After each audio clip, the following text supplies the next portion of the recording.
see that horn of the rhino? You have more than billions. That is why they want to be poached. That's the problem. So you must supposed to protect those animals against the poachers. Every night you step out, your life is at risk because they also have weapons and they are also armed, and it's a dangerous job you do. They can try any moment or any time, day, night. You don't know when they're coming. You must just be prepared. This is my anti-poaching team that's starting for night shift at the moment, and they're going out for patrols. They can come during the day and put some snares, so we check during the day and during the night. We patrol. Vehicle patrols, foot patrols, everything. You are on the ground the whole time. We have to be strong. You see, when we find the poachers, if they fight, we have to show them we are stronger than them. They are heavily armed with firearms, pangas, everything. They actually have a lot more money than what we have. To protect them, they have more to come in more stealthfully. They have night vision, they have everything. When we are camping, they will, some will sleep and the other ones will always keep an eye out. Our country is a special country we live in, and we must protect it. It's not for the money, it's for passion. You do it for the passion.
Every day you have a success if you can stand up and there's nothing been poached and everything. But if there's something happens, you get angry, you get frustrated, you get down in the gravel, but you must stand up again and go again.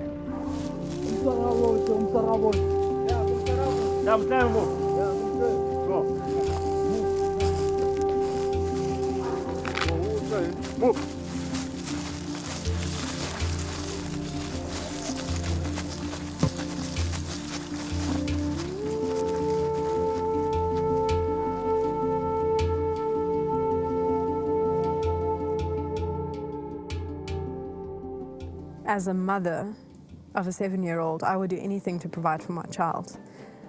However, these rhino poaching syndicates, it's greed. That's all it is. It's the same people that traffic in drugs. It's the same people that traffic humans. And I don't think they deserve any empathy. The only thing I find suitable for them is a life in prison or death sentence. They're exploiting all these poor communities. They're exploiting all these people who do the dirty work for them. And the people that do the runners, that do these deeds to the rhinos, they're replaceable. They will literally just replace them. If they get shot by an anti-poaching unit, that syndicate will just send out more gangs, people 2, 3, 4 levels down below, and just send in more guys to go and do the dirty work. They don't care about them. They don't care about the poachers. The poachers don't even know sometimes who they're working for.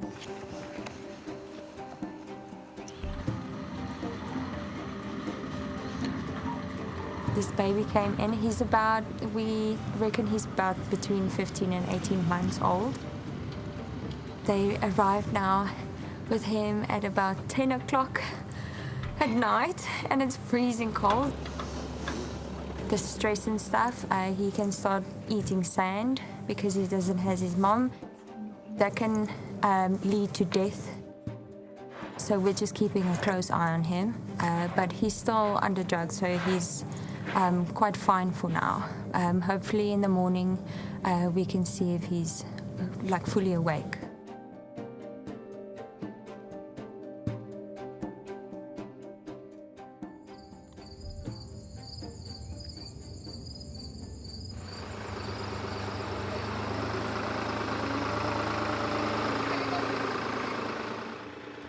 I'm Yolande and I'm the head carer here at the Rhino Orphanage in South Africa. Basically in charge of the day-to-day operations here at the facility, the animal husbandry, health of the animals, volunteer coordinator, jack of all trades, master of none. My job here at the Rhino Orphanage started at the inception of the orphanage about 7 years ago. Poaching started escalating in 2010, and my boss at the wildlife centre where I used to work decided to start a dedicated facility specifically for the care of rhino orphans, because there were no dedicated facilities. Authorities were looking for a place to send rhino calves, but they did not want them to become tourist attractions or pets or part of the pay and play industry where tourists can pay amount of money and go and play with these calves, because animals that are exposed to humans in conditions like that become unreleasable. So I'm very fortunate, very lucky to be part of this team at the Rhino Orphanage. Jobs like these don't come by every day. It's very restricted in that regard. So very fortunate that my boss had the passion to start this place. It's incredible. So when we got back last night, we first planned to leave the new boy in the trailer overnight, but he was quite awake. So we removed his blindfold and his earplugs and then offloaded him into the boma so that he has a bit more space. He was still very groggy from all the drugs, so he was waddling around and then fell asleep against the boma wall a couple of times. I checked on him at about midnight and 2 and 4 in the morning, and then again at 5:30.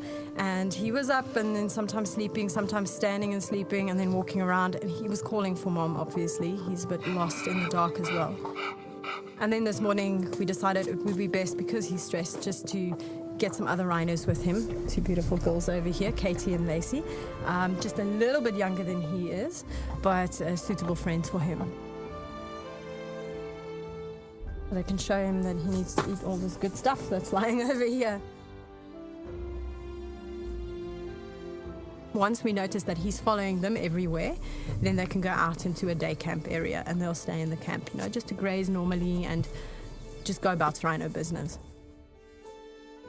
So this morning he's not too bad, he's still stressed. You see him wandering around behind me, calling and trying to work his way out of the boma, which he's not going to manage. But it's going to take him a few hours, maybe a day or two, to just bond to the girls. So we'll leave them in here for 2 or 3 days and then let them go out into a camp where they can graze natural grass. We all have that maternal instinct, and little babies that lost their moms also pulls at your heartstrings. So obviously when a new rhino comes in, there is a lot of calling, and you can see that they just want their mom and they don't understand what's going on. He's eating, which is the most important thing. Very often if you take a rhino out of its natural environment and you put it in captivity, it goes on hunger strikes.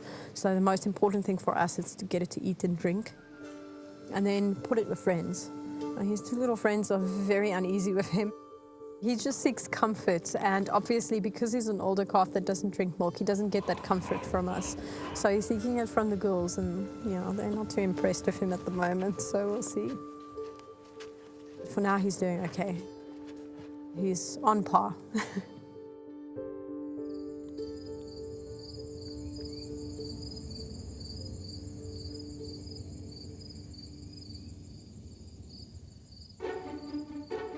Every little rhino is unique. What works for one little rhino doesn't necessarily work for the next one. So it looks like a very simple job at the end of the day. Bring the rhino, get it to drink milk, and then you're A for away. not that easy. Some of them refuse, some of them fight you, some of them take to us straight away. You can see the same kind of emotion in these little rhino calves that you would see in a child. You absolutely would. Some of them are quite fiery and throw huge tantrums when it's milk time. Just like little children, you have to tell them off sometimes. Others are very gentle, others are very docile and sleepy and lazy. Others like to run around and bounce around and play and look for trouble with anything and everything. Some of them are more scared and timid, you know, they get spooked very easily. Other calves are very bold and daring and explorative, so yeah, it's a fruit salad.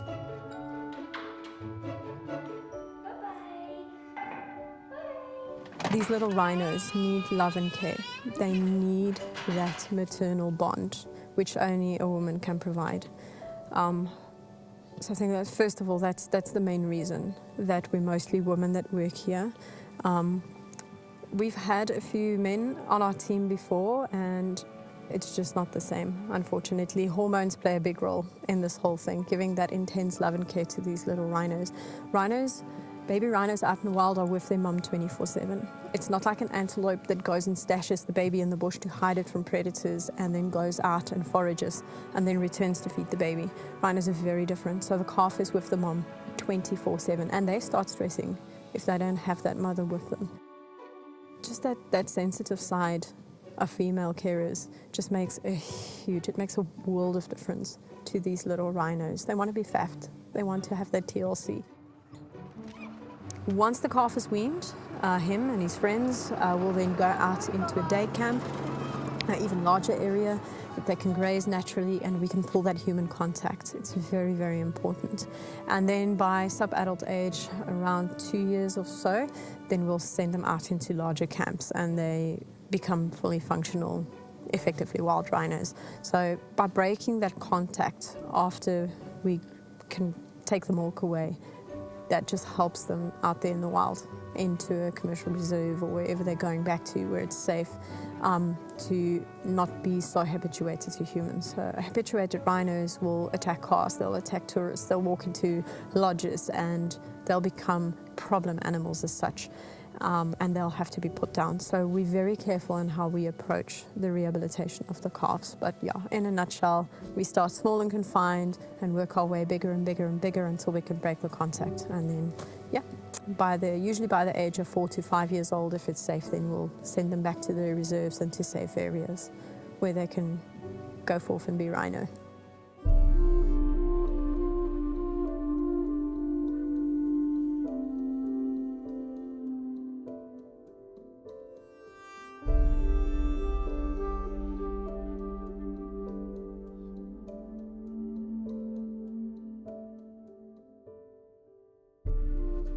The new little rhino that came in last week, his name's Kai, he's taking it hard. 6 days down the line, he's still calling for his mother.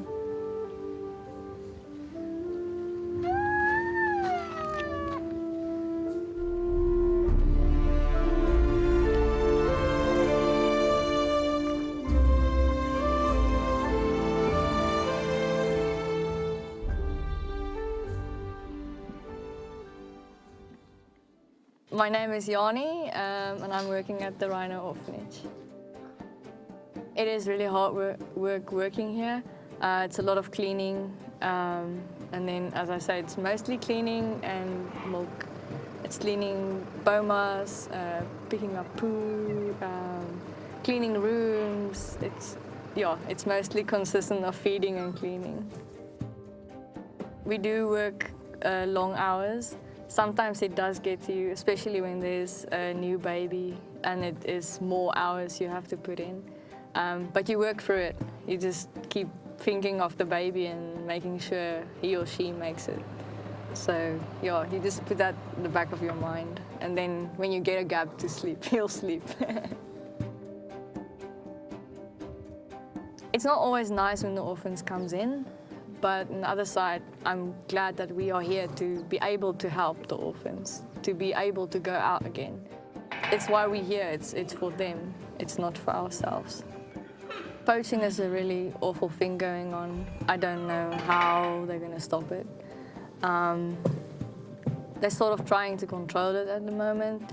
Anti-poaching, security, everyone is trying their best. But yeah, it's a horrible thing because they don't care about these animals. They just kill for nothing. And the animals is going extinct. We're not going to have rhinos anymore. Well, we'll try our best, but out there, we can't do much.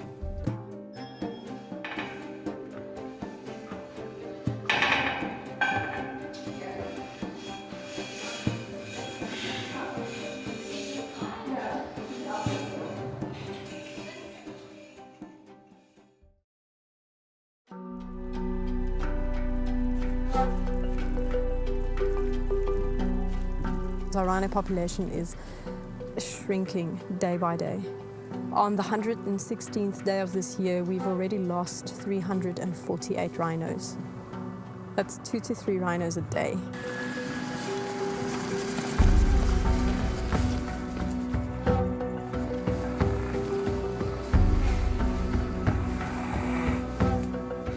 They take an axe and cut off the whole front part of the rhino, the face and everything. Dismantle it the whole way. What is going on with humanity to show that kind of violence towards these animals? Standing there, half their face hacked off, their whole face paralyzed, they can't even eat anymore. They still have green grass in their mouth from the last bite they took before they were shot. And then those little babies, when you see them around mom's carcass, nudging her, trying to drink from her, not knowing what's going on, why their mom's not responding, it's heartbreaking.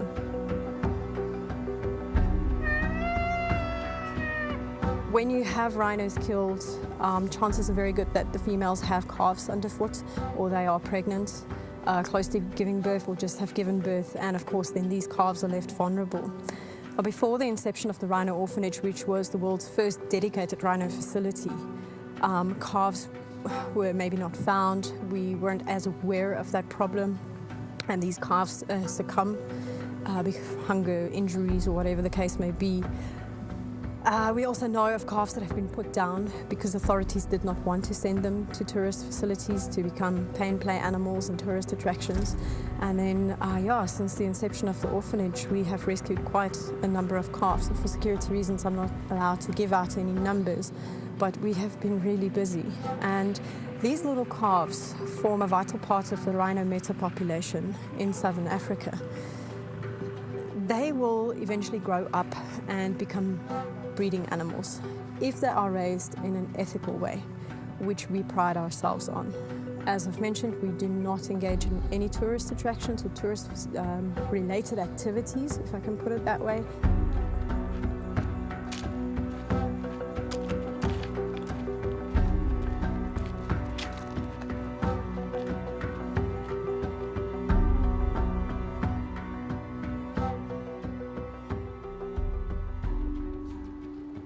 They will for sure be poached. Not, I don't say now at the moment, but when they will get bigger, they will be poached.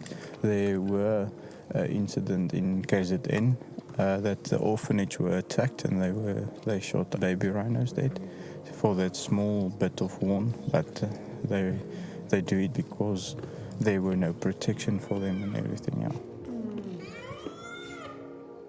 Rhino horn it's the same as hair and nails. It's got absolutely no scientific proof that there's medicinal properties. It doesn't do anything. It's going to take a lot of different things in one big effort to save the rhinos at this stage. And we're running out of time.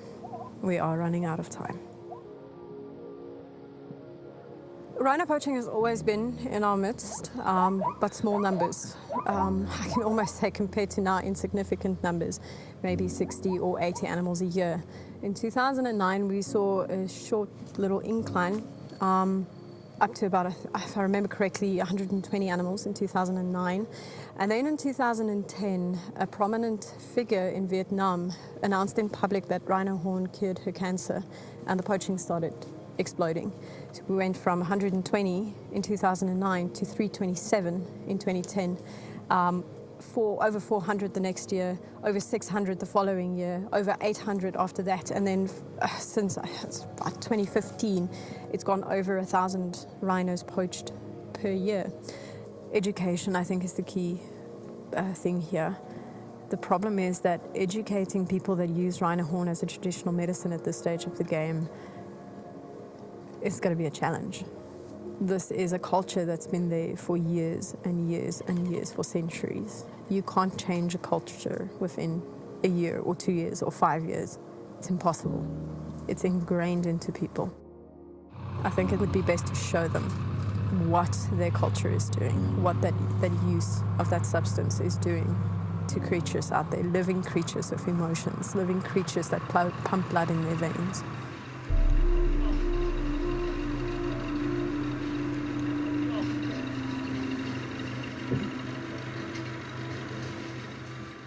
Yeah, it's just keep getting awareness out there. Not all of them know. They think, yeah, this is this valuable thing, but it doesn't cure it's not medicine. You can just eat your own nails and it'll be the same thing.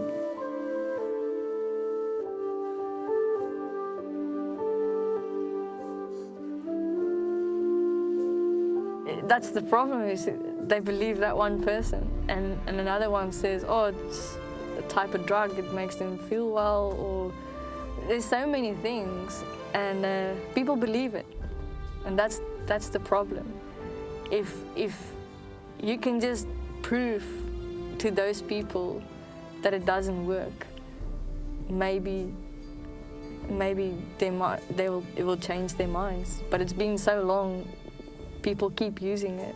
I don't know if it will ever stop. I don't even know one day if children and people are gonna know what a rhino is. They're gonna think it's like dinosaurs or something. And it's not right. They're part of the system, part of nature, part of the Big Five. So what is it gonna be Big Four? It's not right. Last year we had a rhino called Ajali. I think that's the one that has made me fall the hardest, because she took us from the lowest low to the highest high and back down to the lowest low. She came in, she was in very bad condition. Her mother was not poached. She appeared to be ill. She was off balance, and it turned out that she had severe gut pain. She had eaten sand because of the climate. It was very dry for the last 4 years in South Africa. Our rain has been failing tremendously, and a few rhinos had to be moved as a matter of urgency from a very vulnerable area to a safe area. And to move animals in the middle of winter is a big hazard, because they don't know the new environment, they can't find food, they don't know where to find proper food in winter, which is very limited with the rainfall. And she ate sand because of that stress. And by the time she got to us, she was so far along that we thought she was going to die within a day of arriving. In fact, on her second night here, I sat with her, monitoring her vitals, and her heart rate dropped from 38 to 4 beats per minute. I really thought she was dying right in front of me. And her blood sugar levels dropped. Their normal blood sugar range is usually very similar to what humans would be, about 3.5 to 7 millimoles per liter. And she dropped to 0.8. And I thought, this was it. This is it, our jolly's going. And then every single time I thought that, she got up, walked a circle, and laid back down. So we went through a very rough night with her. We started giving her parental nutrition, intravenous food, and we had to give her massive amounts of calcium and magnesium to aid her heart, because her heart rate was so low and her heart was really straining. And then another 12 hours after we started doing that, she started getting better and her vitals started picking up and she started eating by herself. So we went from literally 4 beats per minute to a fairly normal rhino. But then her whole gut, after a few days, 2-3 days, her whole gut went static. And unfortunately we had to euthanize because it was too far along. The strongest painkillers we could give her for her gut pain didn't even help, because her stomach didn't function. Her caloric valve stopped, so there was no food in her small intestine, and her stomach got really, really big. and uncomfortable and cause severe gut pain, and there was nothing we could do. So back from the highest high back down to the lowest low of having to euthanize. So we do have sad moments, yes, we do, especially if you see these little traumatized calves, you know, and you realize what the heck they've been through. And then they start trusting you. To me, that's always the biggest accomplishment, is getting that calf to trust you enough to take milk from you, just to get it stable and hydrated again. Obviously, the little calves are put on IVs when they come in, but there's nothing like milk for a rhino. One obstacle, dealing with the stress aspect. Like I explained, you know, it's different for different rhinos. Some don't find it as stressful, others it's just too much to handle, and they will literally go and gulp up sand. So that's a major obstacle, is to prevent those kind of stress disorders in the calves. And then getting them in with other calves can be challenging as well. We had a little calf that we rescued. He was about 7 days old, anything between 7 and 10 days old, little marang, or Ray, as he's internally known as. And first of all, he ate about 3 or 4 kilograms of mud because he was hungry. The little calves, you know, that newborns, anything up to about 2 months usually do that. So we have to be very, very alert to those signs. Then he was so small that we had no other big calves, or calves his size rather, to join him up with. So he ended up staying with a human carer for 4.5 months. And then reintroducing him after that was quite a challenge. It took him 2 weeks to take to Katie. He won't have it. He wouldn't have it at all. He was, I want my humans and I don't want rhino. So for 2 weeks we had to kind of mitigate the relationship, mitigate the fighting. But that natural instinct took over, thank goodness. There is hope.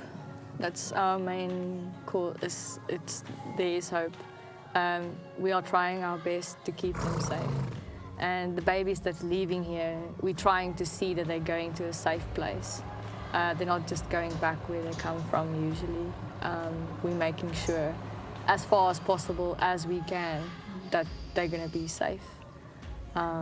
It's hard when they leave, but it's worth it because, you know, all the hard work you've put in has been good. That baby is back where it belongs. You can't rescue all of them. Some of them are so dehydrated and in such bad shape and have such horrific wounds that you can't do anything. You have to do the humane thing and euthanize. They really mess with our emotions sometimes, these little creatures. But once you get past that initial sadness and seeing the stress on these calves, you get to a bouncing baby rhino that runs your feet out from under you. Talking out of experience, you land flat on your face if a rhino collides with you while it's playing. They're big, they're strong, they want to play, they need to practice play fighting, for example, and we can't. We can't play fight with a rhino, they will injure us very badly. We have very poor replacements as mothers, we try our best, but nobody can teach a rhino like a mother rhino. Kai, the new baby, I think he's doing really well. He's starting to win the girls over. It just takes time because them two are just, they're nasty to him. To everyone that comes in with them, they like used to each other. They've been together very long. And yeah, every time there's another one coming in, they're like, no, get away. But it seems like they're starting to accept him. Now and again they chase him, but I think it's getting better. The release process is a big step, and that's why we do it, is to release them again. We don't want to keep it, we don't want to make a zoo out of the place. The animals needs to go back in the wild because that's where they belong. That's our job, is to get them back where they belong. It is a long process. It's not just, oh, they're off milk, yeah, go. It takes long. It's about, after 3 years old, yeah, from say 4 years up, they can be released, because they have to be big enough to fend for themselves, because especially if there is lions and other predators and bigger animals, they have to be able to know what to do. The saddest moment is when you lose a rhino that comes in, when they're very ill or been hurt, and you tried your best, you've spent hours and hours trying to get them. There was 2 or 3 that couldn't get up, and we had to pick them up. We had to get people to come and help pick them up so they can be able to stand. And then after the 4th or 5th day, everything gives in. And that's the saddest, because you just thought, okay, we're getting there, they're getting better, they get a high, and then all of a sudden they just go. And that's the worst of all, is losing them, because you don't want them to go, but you can't win everyone. You hope and you believe they're going to be safe, but you never know what's going to happen in the future. You don't have that baby underneath your eyes anymore. He's gone out in the wild again. So yeah, that's the hard part. You don't see him every day anymore. So you're wondering all the time, is he going to be okay? You fall in love with them. You're getting fond of them, and you spend a lot of hours with them, and you talk to them, and you do whatever you can to keep them comfortable. And when they go, it's not nice. But yeah, it's part of the job. My name is Maria Fabregas. I'm a senior postdoc with the University of Pretoria. And I'm with the Faculty of Veterinary Sciences, but I'm not a vet. I work with orphan rhino rehabilitation and release programs. So whether you believe it or not, there's really no research done on orphan rhinos, probably because it's a fairly recent thing, unfortunately. So the poaching crisis didn't start that far ago. And now we are with the situation that there's so many orphans and orphanages opening, and there are anecdotal information on orphan rhinos going back to the wild, being released and successfully raising their calves, but we don't know if that's the norm or that's the exception. So what I do in my research, I have several research projects, in this one in particular that I'm working right now. They recently released 8 orphans in a big property. I think it's between 40,000 and 50,000 hectares, I think. And they released them 3 months ago, and then what I do, I follow them for a whole year, and then I assess adaptation to the wild and also behavioral competency, which means pretty much with rhinos, for example, they're grazers, so it's not that they don't need that much to survive. They don't need to hunt, they just need to find a good patch of grass to graze and find the water, and then they should be okay. As part of my research also, what I did is, before these rhinos were released, we did some experiments while they were still in the bomas to assess temperament. So temperament, as in people, temperament is a set of behavioral traits that are consistent over time and across situations. So like in people, some people are more aggressive, some other are more mellow, some people are more social, some other more introvert. It happens with animals as well. There's a lot of research on animal temperament on different species, and it's being applied now to the conservation sciences. So are there certain temperamental traits that are more successful in the wild, in particular in translocations? So for example, if the animal you're going to translocate, you're going to reintroduce as a predator, that the predator is bolder, which means explores more. Is that a good thing or is a bad thing? It's usually a better thing because they find more prey. But if what you're releasing is a prey species and they're bolder, that means they're more exposed to predators, and they usually do less well than the ones that are shyer. Rhinos are very interesting because they're not predator, neither prey. They don't really have natural predators. They don't prey themselves. So there's no research at all on rhino temperament, only a little bit of research on zoos, but not really applied to conservation. So I would like to figure out, because we have 8 animals, which is not a huge sample size, but it's not bad, to figure out if the way that the test we did conducted in captivity to assess their personality, if there are certain personalities that do better, do the more social here, the ones who are more social here, interact with the residents because they've been released in a property with resident rhinos. Do they interact more with them? They don't. Do they fight more? They fight less. Do they have wider territories? They don't. So on one side, I'm assessing their social behavior and their group composition, and obviously if they're surviving or not, body condition to make sure they're okay. And on the other side, other behaviors to be able to assess temperamental traits. I'm a behavioral ecologist. My field of expertise is the interface between captivity and the wild. My main interest is that if orphan rhino are going to be able to behave like free-ranging rhino. So our mother's going to be able not just to breed, but also to raise their calves to an age of independence. Are they going to be good mothers? Our male's going to be able to find a territory and establish a territory and defend a territory. You release an animal that is not behaviorally competent, that animal is doomed. This is an ethical question now. Do we want to do that? I mean, we go through all this effort to rehabilitate these animals and then put them back when they're actually not prepared to be back or they were not properly rehabilitated. The follow-up, the after-release research or monitoring, it's crucial to evaluate whether rehabilitation is successful or not. So far, so good, because they have the chance already to encounter residents.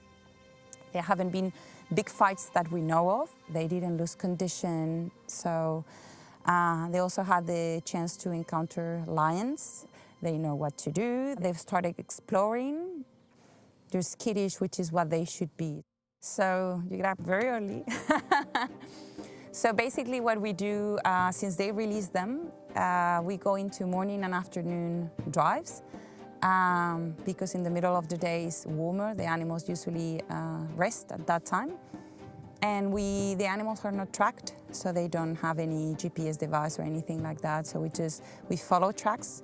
We know more or less where the animals are going to be. Sometimes we're more successful, sometimes we're not that successful. Follow tracks until we find the animals. I collect the same data for residents than for the introduced orphans, because unless you know what normal free-ranging rhinos do, how are you going to say that these orphans are doing well or they're not doing well? Are they alert enough? Are they not alert enough? You need to know. So what normal rhinos do. If orphans can do like normal rhinos, then we're good. They do a fantastic, fantastic, fantastic job here. They're very dedicated people. They put a lot of effort. Obviously, there's no schedules.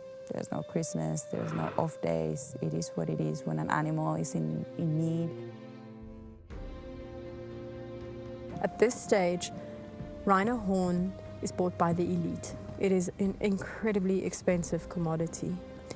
If you push in all these horns from stockpiles, if you push in all the horns that are harvested from the rhinos in this country, you're going to effectively drop that price. And a lot of people will say, well, if you make it less valuable, it's not enough to motivate the poachers to go and poach rhinos because there's a legal supply and it's going to be cheaper. The thing is that only the elite can afford it. If you push in those horns, you're going to drop the price and you're going to expand that market that's already huge even further. And like I mentioned, we don't have enough rhinos to supply that market. Our government's going to have to step up and step in. Unfortunately, conservation is very low on the list of priorities because we have a high unemployment rate. Our economy is folding. There's a lot of poor, hungry people in the country, and those take priority over the rhino situation at this stage of the game. Having said that, there has been a lot of effort from organizations, private organizations in the country, non-profit organizations. We've gained a lot on the rhino poaching, fighting poaching on the front line.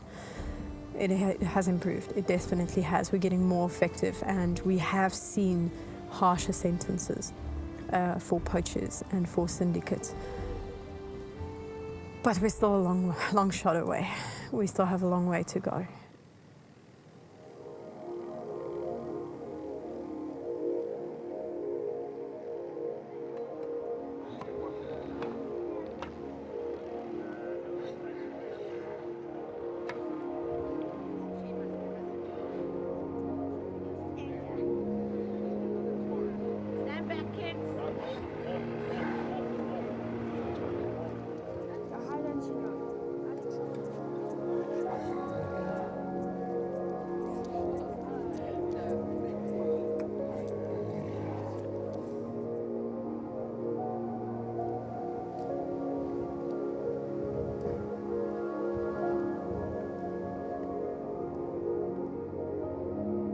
A lot of people don't like to see the poached rhinos on the news or on TV, and they rather change the channel or just turn a blind eye or just look the other way or say that they're getting so tired of the poaching. But I think it is so necessary to show the world what these animals go through. It is very important, just like it is important to show what people are suffering from. What hunger is causing to people, the poor communities. It is exactly the same thing for animals. Our methods of rehabilitating these calves are proving to be very successful because we have released calves back into the wild in areas that are safe, of course, and they seem to fare really, really well out there. Everyone that's working with rhinos and with any other animal that's going extinct or with the poaching, just keep doing what you're doing, fight till the end. I mean, there's always hope. If everyone tries and everyone do their part, we can do it. They are vitally important, the number of rhino calves we've saved. They're going to go out, they're fully functional, they can breed, they're not problem animals, and they are going to contribute to the whole rhino population on this continent. They will.